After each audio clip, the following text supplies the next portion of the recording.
Il n'a enseigné que pendant 3 ans et demi. Mais en une génération, ce qu'il a dit a transformé le monde. Toutes les armées qui ont jamais marché, toutes les marines qui ont jamais navigué, tous les rois qui ont jamais régné, combinés, n'ont pas affecté l'histoire aussi profondément que cette vie solitaire. Maintenant, 2000 ans plus tard, ses disciples se comptent par milliards et couvrent la terre. Mais la pratique du christianisme aujourd'hui ne ressemble guère aux premiers enseignements de Jésus.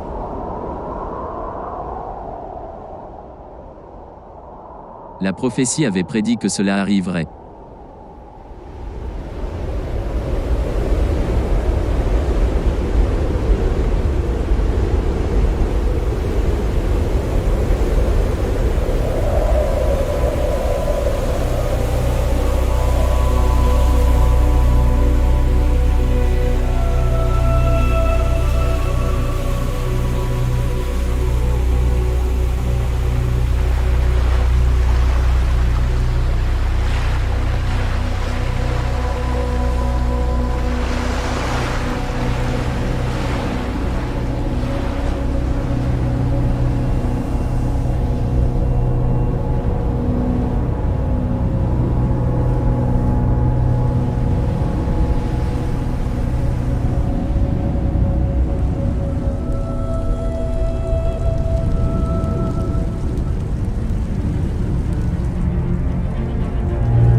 Une femme, un enfant et un dragon. À première vue, cela pourrait ressembler aux ingrédients d'un conte de fées effrayant.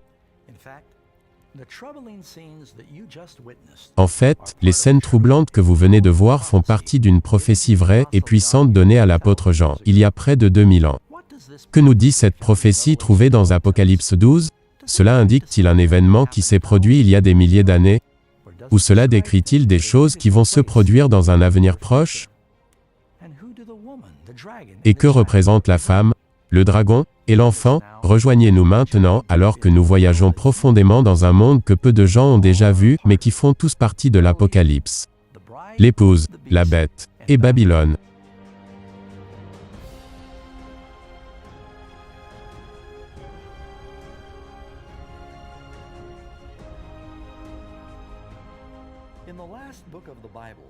Dans le dernier livre de la Bible, Apocalypse, l'apôtre Jean a reçu une vision d'une grande bataille entre le bien et le mal. Une prophétie d'une bataille qui fait rage en coulisses depuis la nuit des temps. Les secrets derrière cette prophétie ont été enveloppés de mystères pendant des siècles, jusqu'à maintenant. Allant des royaumes et des dirigeants qui sont tombés dans le monde, aux hommes et aux femmes qui se sont levés pour lutter pour ce en quoi ils croyaient. C'est l'histoire du christianisme, la recherche de la vérité et le fondement de la foi de milliards de personnes.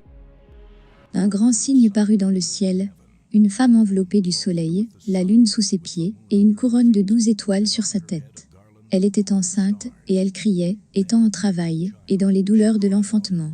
Le dragon se tint devant la femme qui allait enfanter, afin de dévorer son enfant, lorsqu'elle aurait enfanté. Apocalypse chapitre 12, versets 1, 2, 4.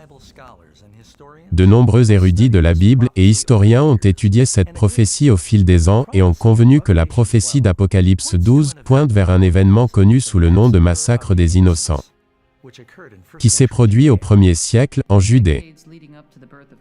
Dans les décennies précédant la naissance du Christ, l'Empire romain avait conquis le monde méditerranéen tout entier, y compris la Judée. Et à divers moments de cette histoire, elle a été gouvernée par différentes personnes. 20 ans avant la naissance de Jésus, vous avez le roi Hérode, un roi vassal de Rome. Nous avons des documents sur lui en dehors de la Bible, qui nous dit qu'il était très cruel. Il était capable de tuer ses propres fils. Il était impitoyable et vous ne voudriez pas être de son mauvais côté. Hérode était très inquiet lorsqu'une petite délégation de sages venant de l'Orient vint à Jérusalem, annonçant leur recherche du nouveau-né roi des Juifs. Pourquoi Hérode serait-il contrarié à ce sujet? Parce que c'était le titre d'Hérode, qui lui fut attribué par l'Empire romain, roi des Juifs. Et il demanda à ses astrologues, depuis combien de temps cet enfant aurait-il pu naître? Et ils ont déterminé que cela faisait probablement, peut-être 2 ans tout au plus, depuis la naissance de cet enfant, peut-être moins. Il découvrit par des pharisiens et des sadducéens exactement où cet enfant devrait naître. Il a trouvé que c'était Bethléem. Et il fut inquiet de perdre son trône. Il eut donc une grande colère contre cet enfant. Il envoya des soldats pour essayer de tuer Jésus.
La Bible nous dit que cet acte barbare a été inspiré bien que plus que par la jalousie tyrannique d'un vieux roi. De nombreux érudits de la Bible croient que cela fait partie d'une lutte beaucoup plus grande, qui a traversé les âges et qui se poursuit encore aujourd'hui. Pour découvrir les secrets de cette prophétie, nous allons d'abord devoir identifier les personnages principaux. La femme, l'enfant, et le dragon. Il dit, « Alors j'ai vu un autre signe. Une femme vêtue du soleil, avec la lune sous ses pieds. Et sur sa tête une couronne de 12 étoiles. » Examinons de plus près la femme. Nous savons qu'elle est le symbole de quelqu'un ou de quelque chose. La Bible nous dit-elle ce que cette femme représente? Marie, aimez vos femmes, comme Christ a aimé l'Église, et s'est livré lui-même pour elle. Éphésiens chapitre 5, verset 25. Nous en déduisons que l'Église est l'épouse de Christ. Non seulement qu'elle est l'épouse du Christ, mais dans un certain sens, puisque personne ne déteste sa propre chair, l'Église est le corps de Jésus. Très clairement, une femme dans les Écritures représente l'Église. Vous avez une femme comme représentante du peuple de Dieu. Nous voyons cela dans l'Ancien Testament. Nous le voyons dans le Nouveau Testament. Jésus vient du peuple d'Israël, puis l'Église grandit comme quelque chose que Jésus développe. Plus important encore, cette femme est sur le point de donner naissance à un enfant spécial de sexe masculin. Qui est cet enfant? Nous avons quelques indications. Premièrement, il règne avec une verge de fer sur les nations. C'est une référence de l'Ancien Testament où clairement Dieu est celui qui règne sur les nations avec une verge de fer. Puis il dit, il est transporté au ciel. Et qui est retourné au ciel? Jésus-Christ, n'est-ce pas? Il va être le roi des rois et le seigneur des seigneurs. Donc ces deux indications nous disent assez définitivement que c'est Jésus. Maintenant, considérons l'archi-méchant dans cette importante prophétie. Le dragon. Un autre signe parut encore dans le ciel, et voici, c'était un grand dragon rouge. Apocalypse chapitre 12, verset 3. Vous savez, j'aurais souhaité que je puisse vous donner ici une théorie fantaisiste. Mais la Bible nous dit qui est le dragon. Le dragon est le diable. Tous les deux, l'Ancien Testament et le Nouveau Testament, vous diront ce fait.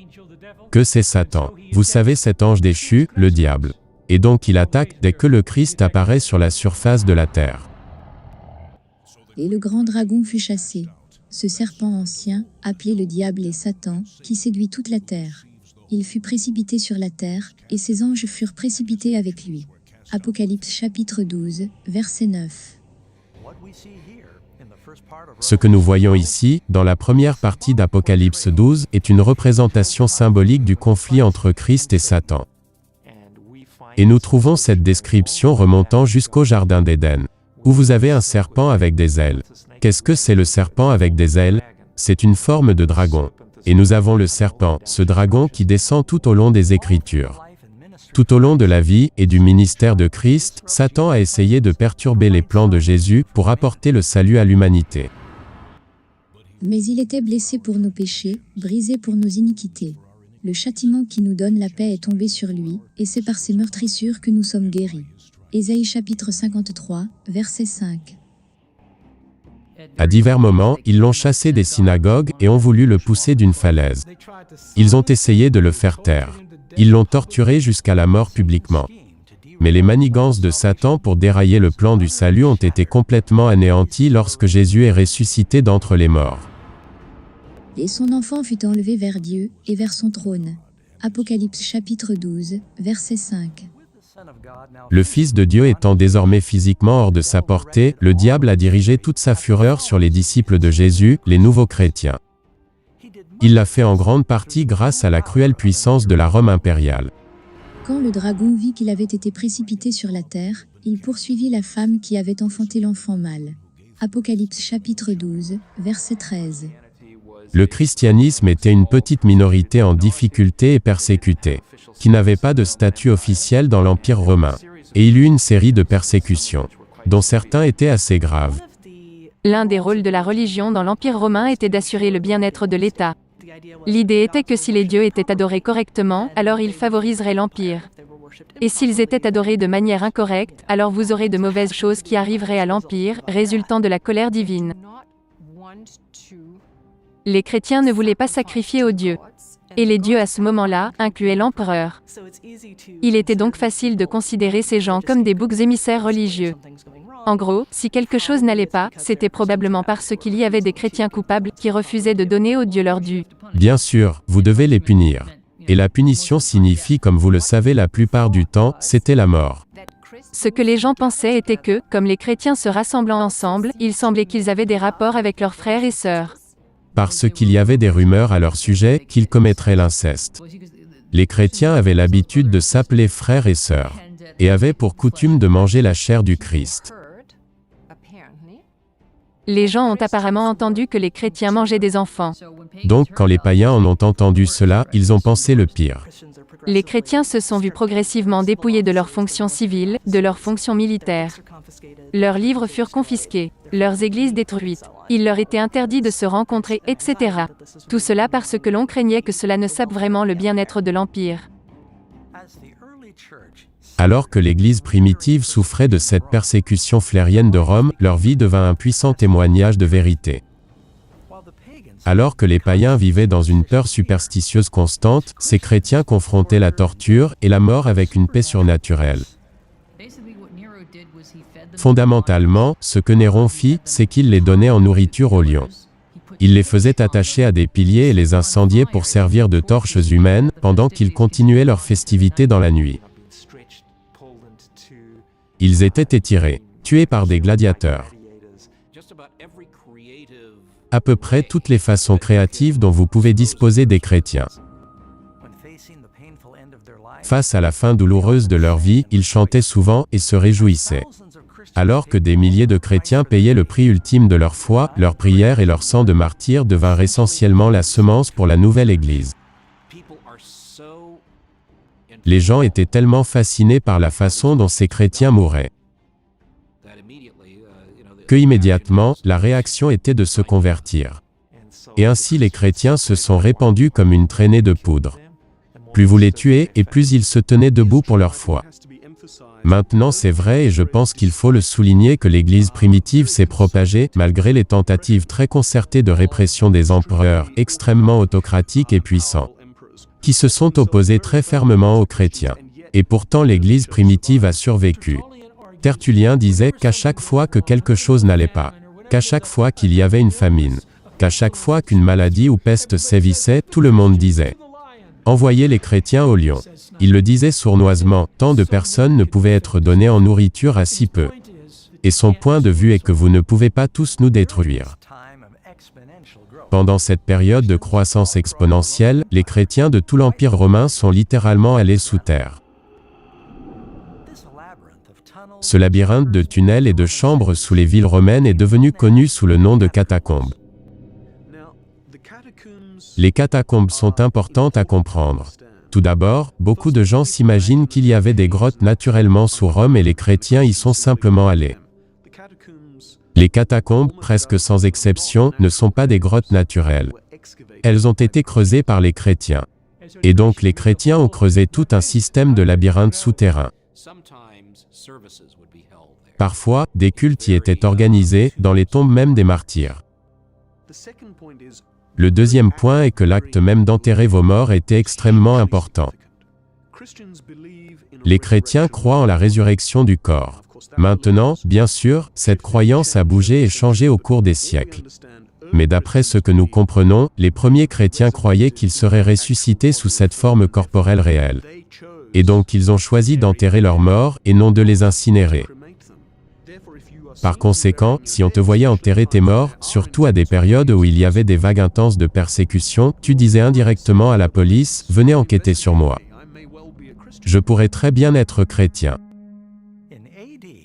En l'an 306, un nouvel empereur romain est arrivé au pouvoir et les choses vont commencer à changer rapidement. Constantin le Grand était un chef militaire compétent et un politicien habile.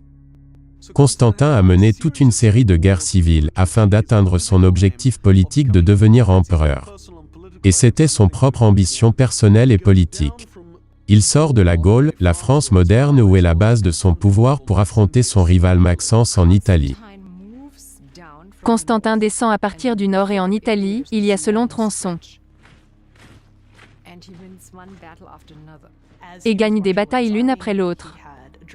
Alors qu'il marche avec son armée, il fait un rêve une nuit où Dieu vint vers lui et lui dit « Tu deviendras chrétien et tu mettras ce signe sur vos boucliers et vous vaincrez. » Peu de temps après, il a en fait eu une vision, dont l'histoire nous dit qu'elle a été vue par son armée aussi bien que par Constantin lui-même. Il leva les yeux vers le soleil et il vit une croix de lumière avec au-dessus les mots grecs. En Teutonica, par ce signe tu vaincras. L'histoire qui dit qu'il eut ce rêve apparaît à un stade relativement précoce. Il est décrit par Eusébius. Il existe différentes sources, il existe différentes versions. Mais il semble que Constantin dise « J'ai eu cette rencontre divine.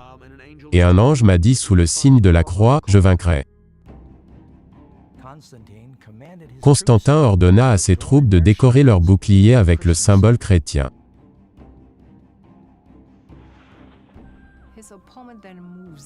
Son adversaire quitte ensuite la ville pour faire face à Constantin qui vient avec son armée, qui est maintenant relativement bien entraînée, car ils ont déjà remporté plusieurs victoires en descendant du nord, à partir de Milan. son adversaire traverse la rivière du pont Milvius. Constantin et son armée devant lui. La rivière et la ville derrière lui.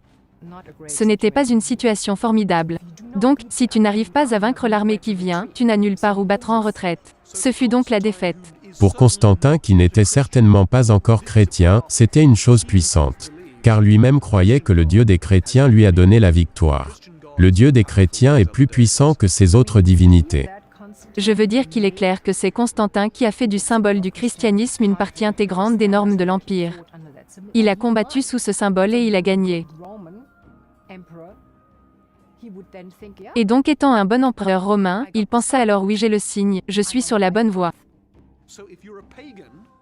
Donc, si vous êtes un païen, ou si vous êtes juste quelqu'un qui est confus au sujet de la religion, vous avez eu ici ce choc de divinité.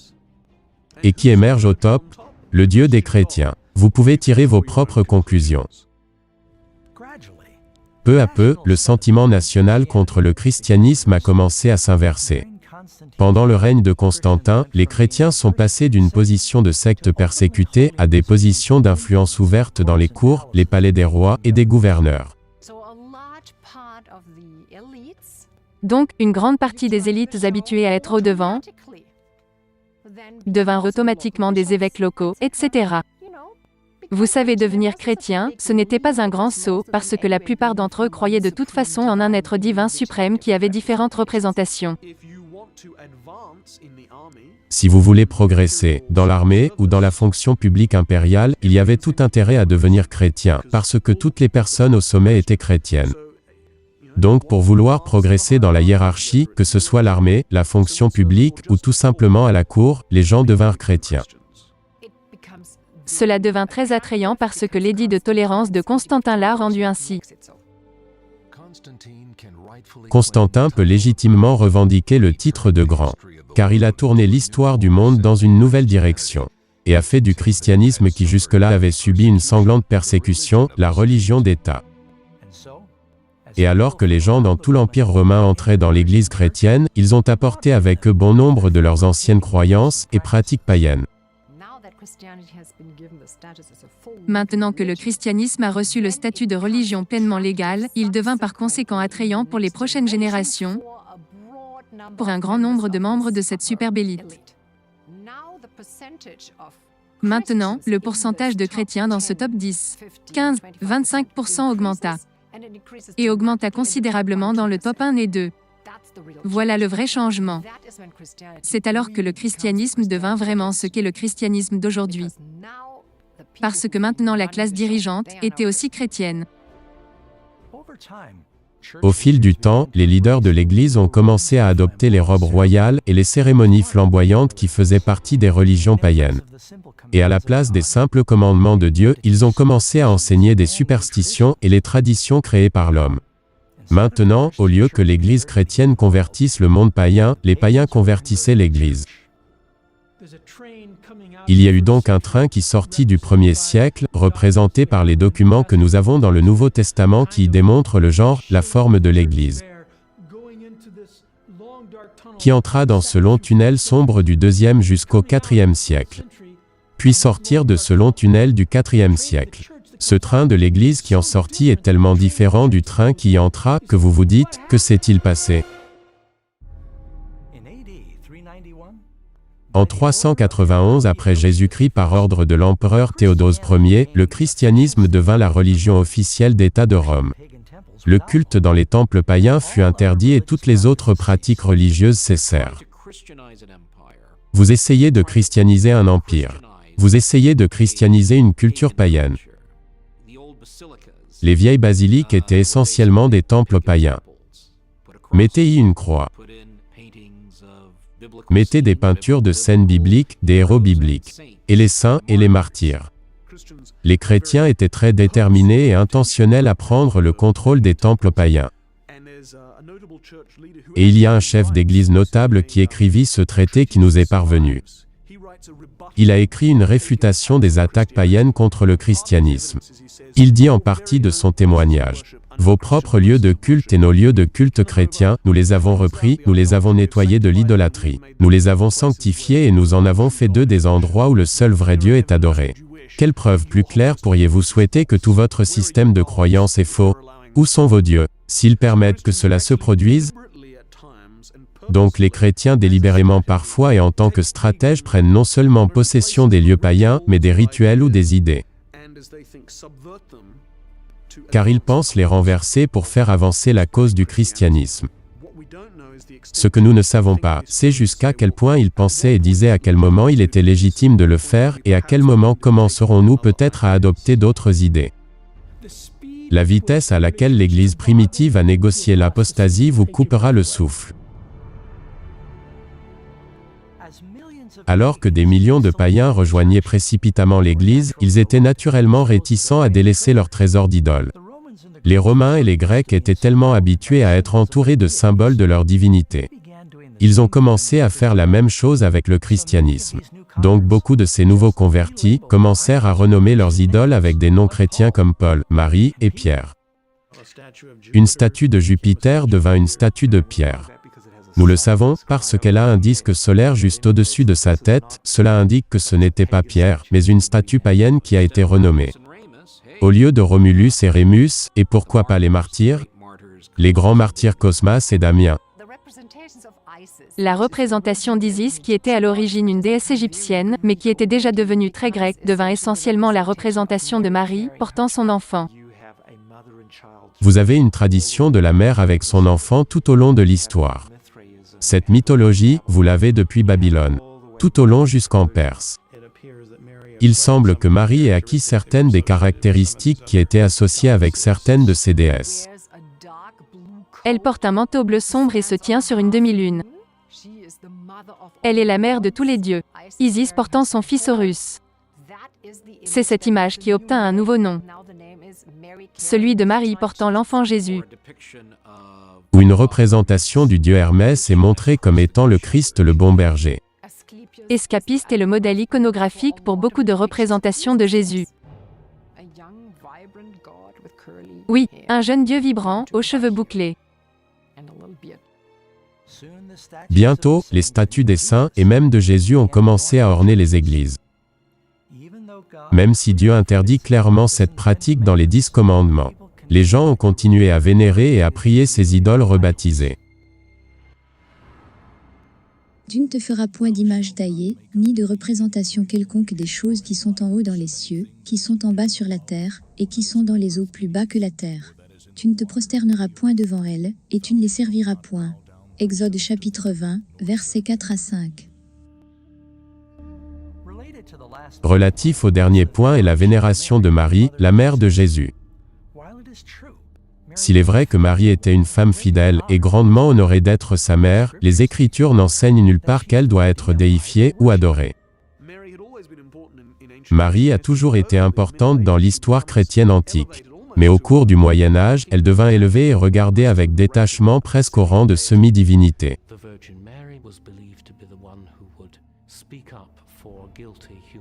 La Vierge Marie serait censée être celle qui dénoncerait les êtres humains coupables à son Fils suprêmement vertueux et critique. C'est une image très étrange, mais c'est ce que montre l'art religieux de l'époque. La Bible ne vénère pas Marie comme une sainte spéciale.